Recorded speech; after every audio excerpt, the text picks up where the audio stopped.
મહિલા અને બાળ કલ્યાણ વિભાગના માન્ય મંત્રી શ્રીમતી મનીષાબેન વકીલે આજરોજ ભરૂચ જિલ્લાની મુલાકાત લીધી હતી. ભરૂચ ખાતેના એક સ્થાનિક કાર્યક્રમમાં હાજરી આપીને મંત્રીશ્રીએ જિલ્લા કક્ષાની વિવિધ કચેરીઓની કામગીરીની વિગતવાર સમીક્ષા કરી હતી.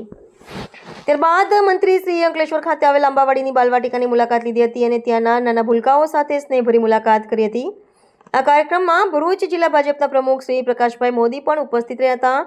બાલવાટિકાના બાળકોએ ઉમળકાભેર મંત્રીનો ચાંદલો કરીને સ્વાગત કર્યું હતું અને નાના ભૂલકાઓ દ્વારા કરવામાં આવેલ નૃત્યની પ્રસ્તુતિએ સૌ કોઈને પ્રભાવિત કર્યા હતા.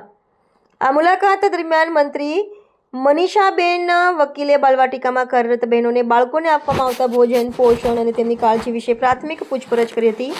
તેમણે ભારપૂર્વક જણાવ્યું હતું કે બાળકોનો ઉછેર શુદ્ધ નાસ્તો, સ્વચ્છ પાણી અને સારા વાતાવરણમાં થાય તે આવશ્યક છે. આ પછી મંત્રી શ્રી મનીષાબેન વકીલે અંકલેશ્વર ખાતે વાલ્મીકી સમાજના પરિવારજનોની મુલાકાત લીધી હતી.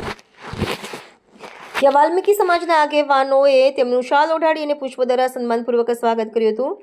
મંત્રીશ્રીએ સમાજના આગેવાનોને સૂચના આપી હતી કે પરિવારજનોને સારું સ્વાસ્થ્ય મળે અને લોકોને કોઈ તકલીફ ન પડે તે માટે તાત્કાલિક ધોરણે પગલાં લેવામાં આવે. ભરૂચ જિલ્લામાં સફળ મુલાકાત અને કાર્યક્રમો પૂર્ણ કર્યા બાદ મંત્રી શ્રીમતી મનીષાબેન વકીલ રાજપાડી જવા માટે રવાના થયા હતા. રિપોર્ટર રવિ સૈયદ, ભરૂચ.